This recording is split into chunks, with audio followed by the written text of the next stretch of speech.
The scream still echoes in my head, that horrible, burning scream that tore through the kitchen 35 minutes after I switched the cups. I remember standing there, frozen, the untouched hot chocolate still steaming in my hands, and realizing my own daughter had tried to end my life. The screams tore through the morning silence like a knife. It was my daughter's husband, Daniel. His voice echoed from the kitchen, loud, painful, and full of terror. The cup of hot chocolate he'd just finished was on the floor, broken in half, spilling thick brown liquid across the tiles. His hands clutched his stomach, his face twisted with agony. He fell to his knees, gasping, and my daughter, Lily, ran to him screaming his name. Daniel! What's happening? Oh my God, Daniel! I stood there, frozen. My own heart pounded so hard I thought I would faint. The smell of the chocolate still lingered in the air, that same strange smell I had noticed before. My cup sat untouched on the table, still warm, still innocent-looking, but deadly. And as I watched Daniel convulse on the floor, one thought screamed louder than his voice in my head. It should have been me. But I stayed quiet. I couldn't move. I couldn't speak. I only stared at the cup that was meant for me. The cup my daughter had given me with a sweet smile. What had she done? It all began a few weeks before that terrible morning. I am Margaret, a 67-year-old widow. I live alone in a small house in the suburbs. My husband, George, passed away 5 years ago, leaving me with a little pension and a heart full of memories. My only daughter, Lily, used to visit me often after he died, but things changed when she married Daniel. Daniel was a businessman, tall, confident, and always dressed like he was heading to a meeting. He smiled politely at me whenever he came by, but I could feel something cold beneath his charm. He didn't like me much, though he hid it well. Lily had always been a gentle girl. She used to help me bake cookies and read me stories when I was tired. But after the wedding, she became distant, quieter, always on her phone, always whispering to Daniel about things I wasn't meant to hear. At first, I thought it was just the usual changes that come with marriage. But then little things started happening. My old gold necklace disappeared from my drawer. I asked Lily about it, but she shrugged. Maybe you misplaced it, Mom. Then, a few days later, some documents about the house I owned went missing. Again, she smiled and said maybe I had misplaced them too. But I hadn't. I knew exactly where I kept everything. One evening, while I was preparing tea, I overheard Daniel's voice from the hallway. He was speaking on the phone. Once it's done, the house will be in our name. She's old. It won't take long. My heart froze. The house.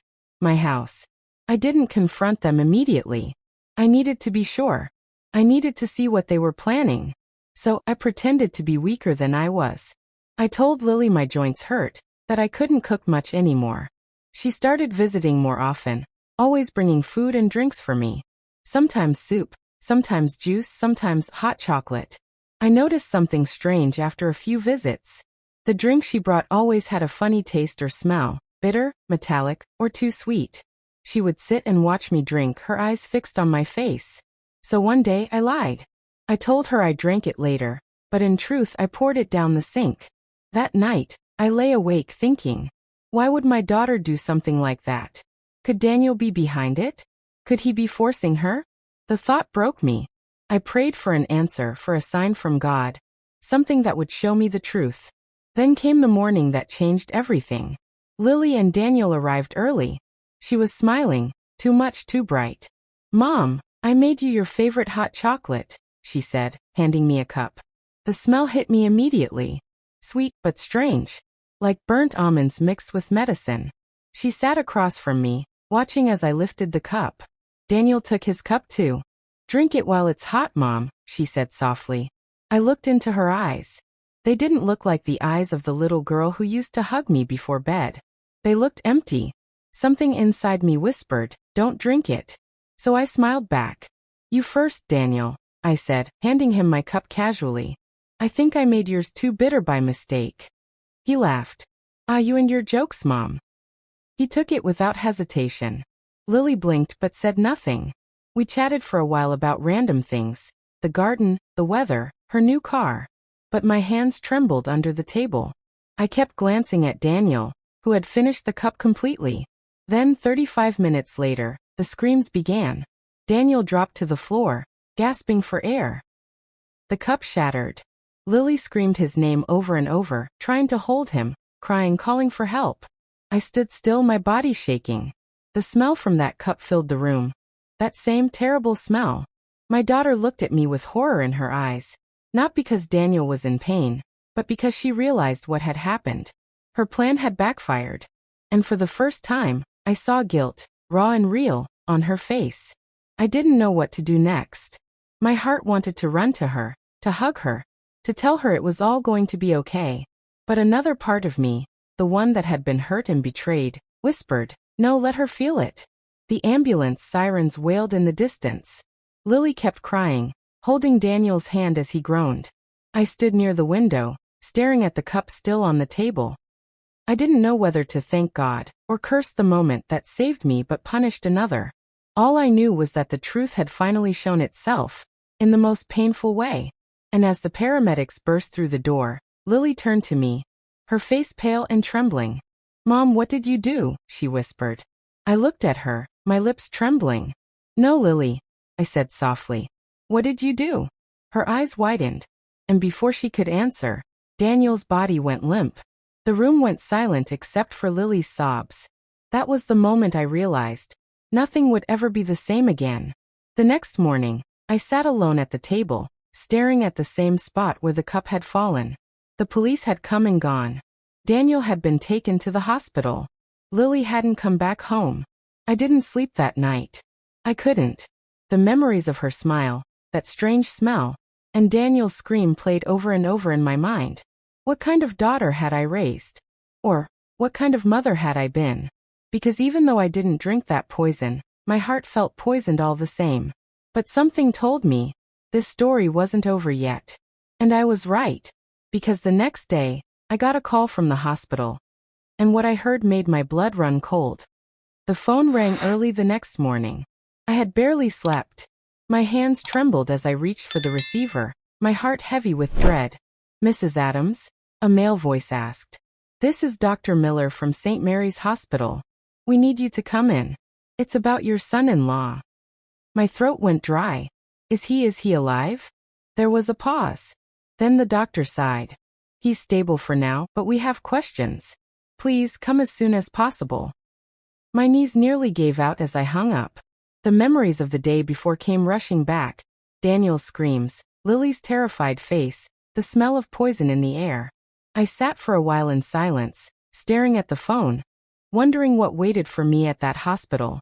When I arrived, Lily was already there, sitting in the waiting room with her head in her hands.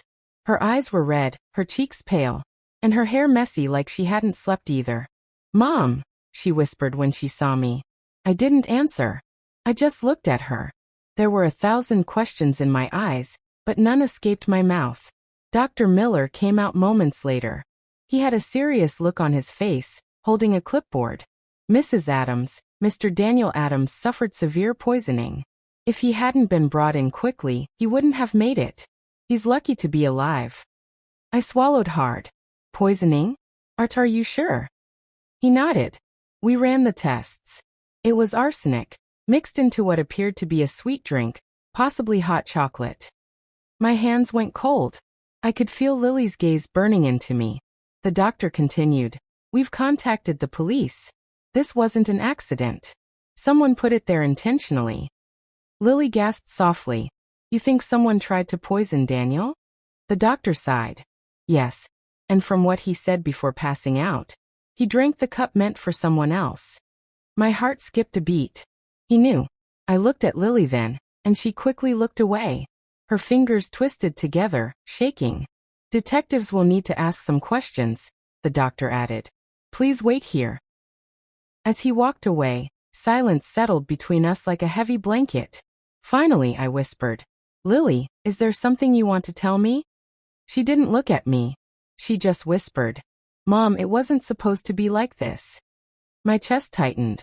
What do you mean not like this? She shook her head, tears streaming down her cheeks. I didn't want him to drink it. It wasn't meant for him. My heart broke at her words. The confirmation I'd prayed not to hear had just fallen from her lips. Why, Lily? I whispered, my voice shaking. Why would you do that to your own mother? She covered her face, sobbing. Daniel made me. He said he'd take everything if I didn't do it. He wanted this house, your savings, everything. He said once you were gone, we'd live easy. I stared at her in disbelief. My sweet little girl, the one who used to hold my hand at church, who used to kiss my cheek goodnight, was crying before me, confessing to a sin darker than anything I could imagine. You could have told me, Lily, I said softly, tears filling my eyes. I would have helped you. We could have found a way out. She shook her head. He said you'd never forgive us. He said you'd report him to the police for stealing your papers. I was scared, Mom. I didn't know what to do. I thought if I just... She stopped and sobbed harder. I thought if I did it quickly, it would be over. I closed my eyes, the weight of her words crushing my chest. Now look, I whispered. You've destroyed everything. Your husband is in a hospital bed, and your soul is drowning in guilt. She cried louder, holding onto my arm. I'm sorry, Mom. Please, please forgive me. I didn't push her away, but I didn't hug her either. I just sat there, staring at the floor, wondering how my life had turned into such a nightmare. Then 2 police officers walked in. Mrs. Lily Adams? One of them said firmly. We need you to come with us for questioning. Lily froze. Me? Why? We found traces of arsenic on the mug you served. We also have a witness. Your neighbor said she saw you mixing drinks before entering the house yesterday morning. Lily's face turned white as snow. She turned to me crying. Mom, please say something. Tell them I wouldn't hurt anyone. But I couldn't speak. My mouth opened but no words came out. The officers gently pulled her up, reading her rights as she cried and called my name. I sat there like a statue, unable to move, watching as they led her away. My heart felt like it was being torn in two. When they were gone, I finally whispered to myself. What have we become, Lord? What has happened to my family? I stayed at the hospital the rest of the day, sitting beside Daniel's bed. He was pale but breathing. His eyes fluttered open once, and when he saw me, he gave a weak smile. You switched the cups, he murmured. I froze. You knew. He nodded slightly. I saw you do it. I thought you were just being careful. Guess I was wrong. He closed his eyes again, whispering. You saved yourself, but you'll never forgive her. Those words haunted me for the rest of the day. That night, I went home. The house was silent, but the air felt heavy, full of memories and pain. I sat at the kitchen table, staring at the 2 empty cups still sitting on the counter. The one she gave me. The one he drank from. I didn't know which one was worse. The poison in the drink or the betrayal behind it. I thought of my daughter behind bars, crying and scared. I thought of the life she had thrown away because of greed, fear, and a man who used her. I closed my eyes and prayed. Lord, please give me strength. I don't know what to do anymore. But my prayer was cut short when I heard a car stop outside my house. Headlights flashed through the window. Then, a knock on the door. Slow. Heavy. When I opened it, a man stood there, tall, wearing a dark coat, holding an envelope. Mrs. Adams? He asked. Yes. I said softly. He handed me the envelope. This was found in Daniel's car. It's addressed to you. I took it with shaking hands. Thank you. He nodded and left. I closed the door and sat down, staring at the envelope. It had my name written in Daniel's handwriting. My fingers trembled as I opened it. Inside was a letter, short, rushed, and full of secrets. As I began to read, my heart dropped to my stomach. The truth inside that letter changed everything I thought I knew. And what I found out next was far worse than I ever imagined. The letter shook in my trembling hands. I could barely breathe as I unfolded it, my eyes struggling to focus on Daniel's messy handwriting. The first line made my heart skip. If you're reading this, Margaret, it means things didn't go as planned. I froze. What did he mean by planned? My palms grew damp as I continued reading. Lily doesn't know everything. She thinks this was all my idea. But the truth is, I was only a small piece of something much bigger. Your husband, George, wasn't the man you thought he was. And the house you live in isn't as safe as you believe. I gasped aloud. My husband? George? What could he possibly mean? George had been kind, hardworking, and gentle. He'd never raised his voice at me once in 40 years of marriage. I kept reading. Before George died, he made some deals, dangerous ones. He borrowed money from people you don't want to know. When he couldn't pay, they came for him. I thought it was over when he died, but they came to me instead, saying I was married to his daughter and I owed them now. I covered my mouth, tears filling my eyes. No, this couldn't be true. They said if I didn't pay them back, they would take everything you owned, the house, the land, even your life. I tried to find the money, but they said the only way was through you. That's why I told Lily what to do. She thought it was only about the house, but it wasn't. It was about survival. I could hardly read through the tears blurring my vision. I never meant for her to hurt you. I thought I'd be able to stop it at the last minute, but when you switched the cups, fate made the choice for me. If I survive, please forgive me. If I don't, keep Lily safe. They'll come for her next. The letter ended there. No signature, just smudges from hurried writing. I dropped the paper onto the table, my heart pounding. My husband had debts with dangerous people. And now those people wanted me and my daughter. I stared at the door, half expecting another knock, half praying this was all a nightmare. The night outside was silent, but my mind was not. Every thought screamed at once, fear, confusion, heartbreak. Then the phone rang. I jumped so hard I almost screamed. My shaking hand grabbed the receiver. Hello. No one spoke. Hello. I said again, louder this time. Then came a voice, deep, calm, and cold. Mrs. Adams. My blood ran cold. Who is this? You have something that belongs to us. I froze, clutching the phone tightly. What are you talking about? Your husband owed us money. Then Daniel did too. But now Daniel is gone. And that leaves you. My mouth went dry. I don't have anything. Oh, but you do. The voice interrupted. We'll come for what's ours. Tell Lily we'll be seeing her soon. Then the line went dead. I stood there, the phone pressed against my ear, unable to move. My whole body shook. Whoever that was, they knew about Lily. They knew everything. I locked all the doors and shut the windows, my heart racing. I hadn't been this scared in years. The quiet of the house suddenly felt dangerous. Like something was watching me from the shadows. I sat on the couch clutching the letter, thinking, if what Daniel said was true, then these people would stop at nothing. And Lily, my daughter, she was in jail, vulnerable. She might be in danger even there. I needed to see her. The next morning, I went to the police station. The air there smelled like coffee and paper, cold, serious. When I asked to see my daughter, the officer gave me a long look before leading me to the visitor's room. Lily sat on the other side of the glass, her eyes tired, her face pale. When she saw me, she started crying. Mom, I'm so sorry, she whispered through the phone. I didn't know where to begin. I slid the letter toward the glass, holding it up for her to see. Did you know about this? I asked softly. Her eyebrows furrowed as she read the first few lines. Then her expression changed, shock, fear, confusion. No. Mom, I didn't know, she cried. He told me we just needed the house. He never said anything about debts or dangerous people. Oh God, Mom, what have we done? My throat tightened. He said they'll come for you next, Lily. We need to get you somewhere safe. She shook her head, crying harder. I can't, Mom. They won't let me out. I'm being charged for attempted murder. My heart broke all over again. I'll find a way, I whispered. I'll fix this. I promise. Just then, a loud bang echoed from outside the room. The officer jumped and ran toward the hallway. What's happening? I asked, panic rising. The officer returned moments later, pale. Someone just broke into the evidence room, he said breathlessly. They took the mug from your case.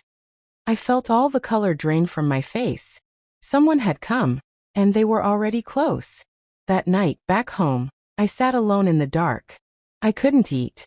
I couldn't sleep. Every sound outside made my heart race. Then, around midnight, headlights swept across my window again.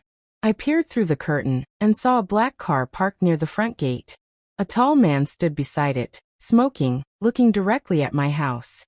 I gasped and stepped back quickly, pressing my hand to my chest. He flicked the cigarette away and smiled. A cold, wicked smile. Then he got into the car and drove off slowly, as if to say, "We'll be back." I locked every door again, whispering prayers under my breath. I didn't know who to call or where to run. The police didn't even know who these people were. I sat by the window until the sun began to rise. My eyes were heavy, my mind spinning. When the morning light filled the kitchen, I walked over to the table to look at Daniel's letter again. But something was different. There was another paper under it, one I hadn't noticed before. I picked it up and read the first line. "You can't hide forever, Margaret. You have 3 days." The paper wasn't there last night. Someone had been inside my house. My hands began to shake uncontrollably. They had been in my home, watching me, waiting. And as I clutched that paper, the full weight of it sank in. This wasn't just about money anymore. This was about survival. And I was running out of time. The paper slipped from my trembling hands and floated to the floor. My knees felt weak, and for a moment, I thought I might faint. Someone had been inside my house while I was there. They had been close enough to leave that note. 3 days. 3 days for what? I looked around my small kitchen. The chair was slightly moved from where I'd left it. The curtains were drawn unevenly. The back door lock scratched. My whole body went cold. Whoever they were, they'd been inside silently, like a shadow in the dark.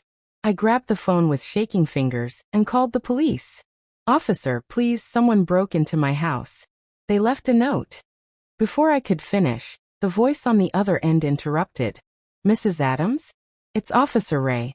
We were about to call you. Your daughter, she's gone." My breath caught. "Gone? What do you mean gone?" "She escaped last night," the officer said grimly. "We're still figuring out how. Her cell was opened without any sign of force. Security footage went black for 7 minutes." My head spun. "That's impossible. She couldn't have." "I'm afraid it's true, ma'am. We're doing everything we can to find her." I dropped the phone, my hand shaking uncontrollably. My heart pounded so loudly that I could barely hear my own thoughts. Lily, my Lily had escaped? But how? And where would she go? A wave of fear washed over me. Was she running from someone? Or to someone? I rushed to her old room, hoping maybe she'd left a clue. The air still smelled faintly of her perfume, soft and familiar. I sat on the bed, tears in my eyes, scanning the room for anything out of place. Then I noticed something under her pillow, a folded piece of paper. I unfolded it carefully, my heart racing. "Mom, if you find this, please forgive me. I didn't escape. They came for me. They said if I didn't go, they'd hurt you. Don't try to find me. Don't trust anyone. They're watching you too." My heart shattered. "Oh, Lily," I whispered, pressing the paper to my chest. She hadn't run away. She'd been taken. I looked around the room, suddenly feeling like someone was still there, watching me. I ran to the window and peered outside. The same black car I saw the night before was parked near the corner again. This time the engine was off, and I could see 2 figures sitting inside. I quickly pulled the curtain closed and backed away. My hands were shaking so badly I could barely stand. They were watching me. I needed to get help, real help. I packed a small bag with essentials. My phone charger, some clothes, my late husband's old Bible, and the letter Daniel wrote. I took some cash from my purse and quietly slipped out through the back door. The morning air was cold and sharp as I made my way down the alley. My old friend Helen lived 3 streets away. She was a retired nurse, kind and strong-minded, the only person I could trust. When she opened her door and saw my face, her smile faded. "Margaret, what on earth happened to you?" I stepped inside quickly. "Helen, please close the door. Don't let anyone see me." She locked the door, her eyebrows furrowed. "Tell me everything." I told her everything, from the poisoned hot chocolate to Daniel's letter, to Lily's arrest and disappearance, and the note that said 3 days. Helen sat quietly for a moment, then said, "This isn't something the local police can handle, Margaret. Whoever these people are, they're powerful. You need to disappear for a while." "Disappear?" I repeated, my voice trembling. "Yes," she said. "Go somewhere they won't find you. Somewhere quiet. Do you still have your cousin's cabin near the lake?" I nodded slowly. "I haven't been there in years." "Good. That's perfect. Pack what you need, and I'll drive you there tonight. I felt a small flicker of relief. Maybe, just maybe, I could still survive this. That evening, Helen and I drove in silence. The road to the lake was long and winding, surrounded by tall pine trees that cast long shadows under the setting sun. When we reached the cabin, it looked just as I remembered, small, dusty, but safe. Helen helped me carry my things inside. Lock everything and keep the lights low, she said firmly. Don't open the door for anyone unless you call me first. I hugged her tightly. Thank you, Helen. You're the only person I can trust. She smiled faintly. That's what friends are for. I'll check in tomorrow. After she left, the silence returned. The wind howled softly outside, brushing against the windows. I sat on the couch with a blanket around my shoulders, staring at the flickering candlelight. I opened Daniel's letter again, reading his last words over and over. They'll come for her next. But they already had. Tears filled my eyes. My heart ached for my daughter, for the little girl who used to braid my hair, not the broken woman caught in something evil. Then from outside a twig snapped. I froze. My breath caught in my throat. Another sound, footsteps. Slow. Deliberate. Crunching on gravel. I reached for my phone, but there was no signal. My hands shook as I turned off the candle and crouched behind the couch, straining to hear.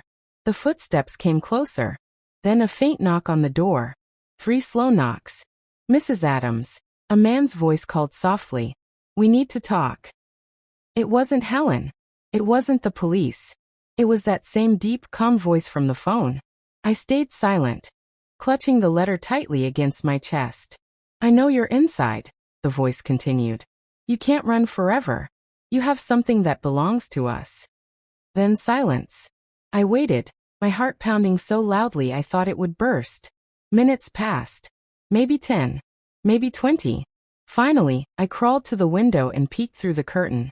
The car was there again, parked near the trees.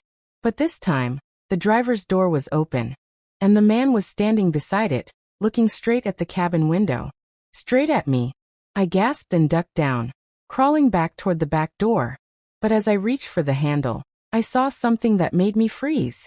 A piece of paper was taped to the door. With shaking hands, I pulled it off and read the single line written in black ink. Day 1 is over. My knees gave way. They were counting down. 3 days. And this was just the beginning. The words "Day 1 is over" burned in my mind like fire. My whole body trembled as I held the note in my hands. I wanted to scream, but fear sealed my throat shut. They were here, watching me, counting down. I backed away from the door and locked it, every click of the bolt echoing in my ears. The old cabin suddenly felt smaller, tighter, like the walls were closing in around me. I tried to think, to breathe, but my thoughts were spinning too fast. I only had 2 days left. 2 days until what? Would they kill me? Take me? Hurt Lily? I sank onto the floor, clutching my late husband's Bible. My hands shook so badly that the pages fluttered open on their own. My eyes fell on a verse I hadn't read in years. Even though I walk through the valley of the shadow of death, I will fear no evil, for you are with me. Tears rolled down my cheeks as I whispered, Please God, stay with me now. The night dragged on endlessly. Every sound made me jump. The creak of the wood, the rustle of the trees outside, the whisper of the wind against the window pane. I didn't dare close my eyes. I sat there, clutching that Bible, praying until dawn broke through the forest. When morning came, I finally found the strength to stand. I needed to find a way to fight back. Running and hiding wouldn't save me anymore. I checked the window, no car, no footprints. Whoever had been there last night was gone. For now. I walked outside cautiously. The morning air was cold and still. I noticed something strange near the porch, a small envelope pinned to the wooden post with a nail. My heart sank as I approached it. The handwriting was the same. Black, bold, and cruel. 2 days left. Tell us where it is. Where what is? What were they looking for? I went back inside and pulled out Daniel's letter again. I reread every word, searching for a clue. Then something caught my eye. A small mark near the bottom of the page, almost like a faint doodle. It looked like a tiny drawing of a key. A key? I checked the back of the letter. Nothing. Then I remembered Daniel's words. You have something that belongs to us. I looked around the cabin. The dusty shelves, the old drawers, the faded furniture. Could George have hidden something here? Something they wanted. I started searching everywhere. Behind the painting on the wall. Under the loose floorboards. In the fireplace. But I found nothing except dust and cobwebs. Finally, when I opened an old trunk near the bed, I found a small wooden box. It was wrapped in a faded cloth, tied with a string. My hands shook as I untied it. Inside was a rusted old key and a folded piece of paper. My breath caught as I opened the note. If anything happens to me, this key will lead you to the truth. Keep it hidden. They must never find it. It was George's handwriting. I pressed the paper to my chest. My husband, he had known this day would come. But what truth was he talking about? And what did the key open? Before I could think further, the sound of tires crunching on gravel reached my ears. I froze. Someone was coming. I peeked through the window. A car. Not the black one this time. A white van. The driver stepped out. It was Helen. I ran to the door and opened it quickly. Helen. Thank God. She rushed to me, her face pale. Margaret, pack your things. We need to leave. Now. Why? What happened? She looked around nervously. They found out where you are. A man came to my house this morning, asking questions about you. Said his name was Mr. Cole. I lied and said I didn't know anything, but the way he looked at me, Margaret, it chilled my bones. My stomach twisted. They're everywhere. Yes. We can't stay here. We'll go to the next town, my cousin's place. You'll be safe there. I quickly grabbed the key, George's note, and my bag. But just as we stepped outside, I saw something that made my blood turn cold.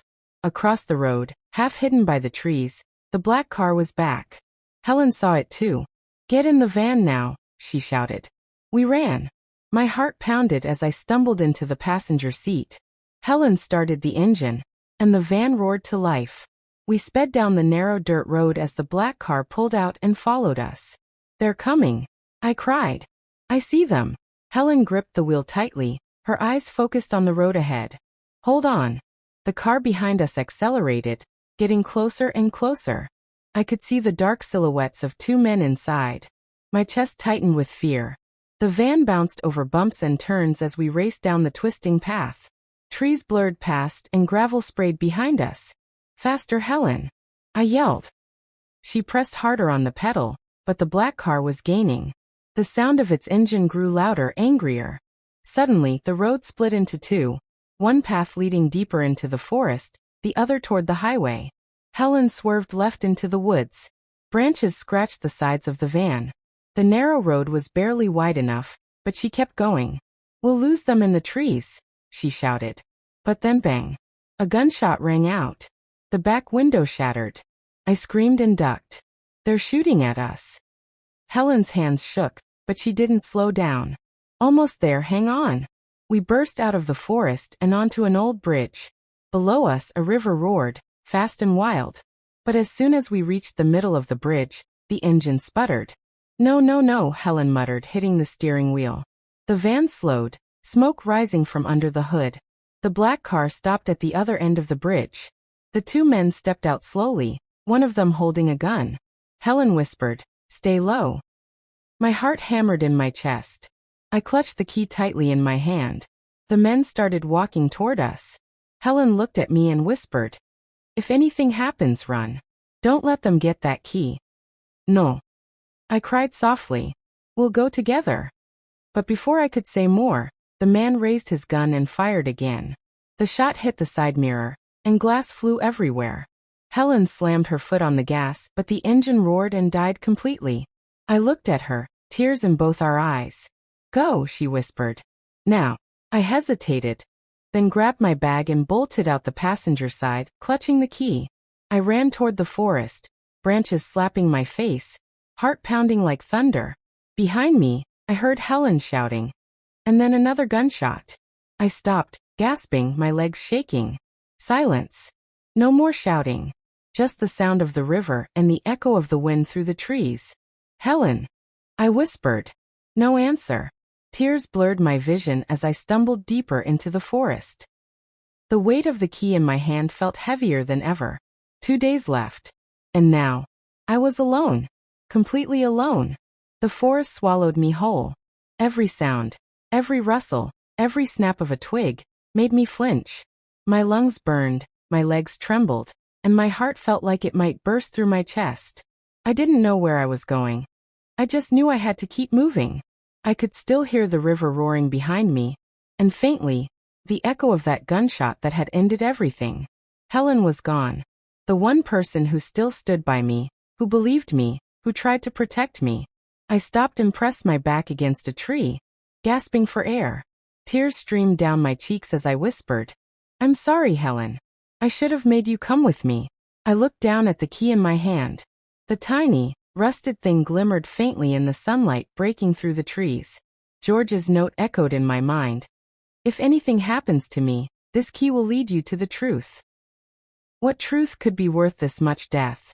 A loud crack in the distance pulled me from my thoughts. I crouched low, peering through the trees. My breath caught when I saw a man in black walking through the woods, scanning the ground. He was one of them. He had a radio in his hand. "No sign of the old lady yet," he said. "But she can't be far. Spread out." My blood ran cold. There were more of them. I turned slowly and crept deeper into the forest, careful not to step on dry leaves. The sound of their voices faded as I moved farther away. After what felt like hours, I reached a small clearing. There was an old wooden shed standing alone, its roof caved in, vines crawling up the sides. It looked abandoned, maybe even forgotten. I hesitated, then pushed the door open. The hinges squealed softly, echoing through the silence. Inside, dust floated in the air, and the smell of damp wood filled my nose. I sat on the floor, exhausted, clutching my bag to my chest. The moment I closed my eyes, the memories came flooding back. George's funeral, Daniel's first visit, the poisoned cup of chocolate, Helen's scream. My whole life had turned into a nightmare I couldn't wake from. I looked at the key again. Truth. That's what George said. Maybe that's what they were afraid of. Maybe that's what they killed for. But I had no idea where the key belonged. I pulled out Daniel's letter again and read it over and over. My eyes caught something I hadn't noticed before. Tiny faded words written sideways along the edge of the page. I held it up to the light and squinted. It read, "Beneath the roots, the truth sleeps where love began." My breath hitched. Beneath the roots. And then I remembered. Behind the old house, under the big oak tree, George and I had buried a small box years ago. It was the first place we had planted flowers together. He'd called it the heart of our home. That had to be it. The truth was buried there. But going back home meant walking straight into danger. They were probably waiting for me. Still, I couldn't run forever. I had to finish what George started. I waited until nightfall. The forest turned dark and cold. The moonlight guided me as I began walking back toward the road. I could see the faint glow of headlights far away. I stayed hidden in the shadows, creeping along the path until I reached the back of my house. Everything was quiet. Too quiet. I crouched by the old oak tree. My hands trembled as I started digging with a piece of metal I found nearby. The earth was cold and hard. My nails broke as I clawed at the dirt. After several minutes, I hit something solid. A box. I pulled it out and brushed the soil off. It was small and wooden, just like the one I'd found in the cabin, but this one had a lock. My heart raced as I took out the rusted key. It fit perfectly. Click. The box creaked open. Inside were several papers, yellowed with age, and a small flash drive sealed in plastic. The papers looked like old bank documents and contracts. But one thing stood out. Every document had George's name on it, along with Daniel's company logo. My eyes widened. These weren't random papers. They were proof. Proof that Daniel had been laundering money through George's old business.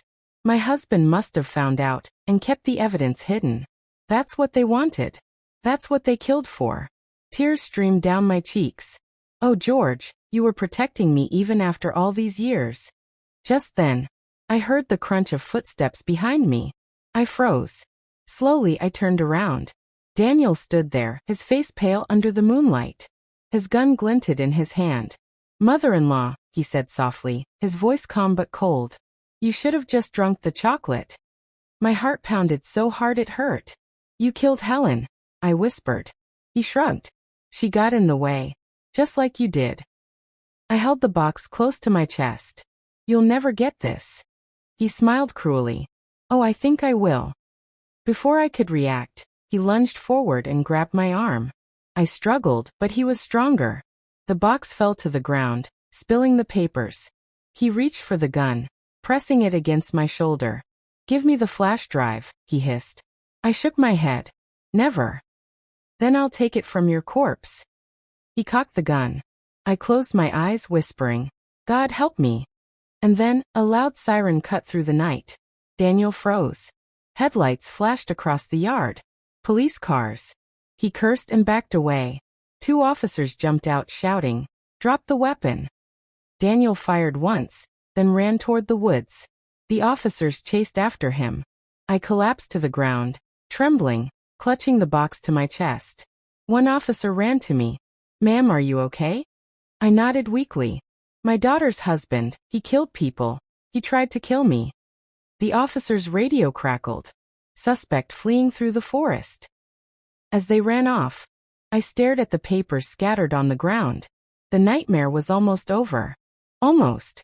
But a cold feeling crawled down my spine. Because even as the police chased him into the darkness, I knew Daniel wasn't done yet. Not by a long shot. I looked at the box one last time, clutching it tightly as the wind howled through the trees. The truth had finally come to light. But the fight for my life was far from over. The sun hadn't risen yet when I woke to the sound of footsteps outside my window. I sat up quickly, clutching the blanket, my heart racing. For a moment, I thought it was the police returning, but then I heard the soft creak of the back door. Someone was inside the house. I reached for the lamp and turned it off, plunging the room into darkness. My breath came out shaky and uneven. Then I heard it, Daniel's voice. "Where are you, Mother?" I froze. How did he get away? The boards creaked as he walked down the hall, his voice dripping with rage. "You should have stayed gone. You should have stayed quiet." I looked around desperately. I had hidden the flash drive inside my shoe, but I needed to get out. I slipped off the bed and tiptoed toward the window. But as I lifted it slowly, it groaned. Daniel's footsteps stopped. "Ah," he said quietly. "There you are." I turned just in time to see him step into the room. Gun in hand, eyes filled with madness. "Give me the drive," he said, "or I'll make this quick and painless." I shook my head. "You already took everything from me, Daniel. My peace. My friend. You won't take my soul." He stepped closer, raising the gun, but before he could shoot, the sound of heavy boots thundered through the hall. "Drop the weapon." Daniel spun around. The police had returned, led by Officer Parker. Daniel tried to run again, but Parker tackled him to the floor. The gun clattered away. Within seconds, the officers pinned him down, handcuffing him as he shouted and cursed. "It's over," Parker said firmly. "You're done." Daniel's eyes met mine, full of hate. "You think you've won? You have no idea what you started." They dragged him out of the room as he screamed, his voice echoing through the night. I sank onto the floor, shaking with relief and sorrow. Tears poured down my cheeks as I whispered, "It's over, it's finally over." Parker knelt beside me gently. "You're safe now, ma'am. We've got everything we need from the documents and the flash drive. You helped expose a major crime ring. Your husband was right. They were hiding a lot." I nodded slowly, gripping the key still hanging around my neck. He always was one step ahead. The officer smiled kindly. "You should be proud." I looked at the sunrise breaking through the window. For the first time in a long time, I felt the warmth of peace. The birds sang again. The air smelled like freedom. But deep down, I knew some scars never truly healed. I had lost too much. Too many people. I picked up George's Bible and whispered, "Thank you, my love. You saved me." As I closed it, something small fell out. A photograph of the 3 of us, George, Lily, and me. My heart ached. Lily. My daughter hadn't visited since that awful day. I didn't know if she was hiding or simply ashamed. But I prayed that someday she'd understand the truth, that evil can live even in those we love, and that silence can be more dangerous than hate. I placed the photograph on the table and walked outside. The sun was warm on my face. The nightmare had ended, but the lesson would live forever. Never trust a sweet smile without listening to what your heart is whispering. Because sometimes, the hand that offers you kindness hides the very thing that could destroy you. And sometimes, a mother's instinct is the only thing that keeps her alive. If this story touched your heart or sent chills down your spine, drop a comment and tell me what you'd do in my place. Don't forget to like, subscribe, and share, because the next story might be even more shocking than this one.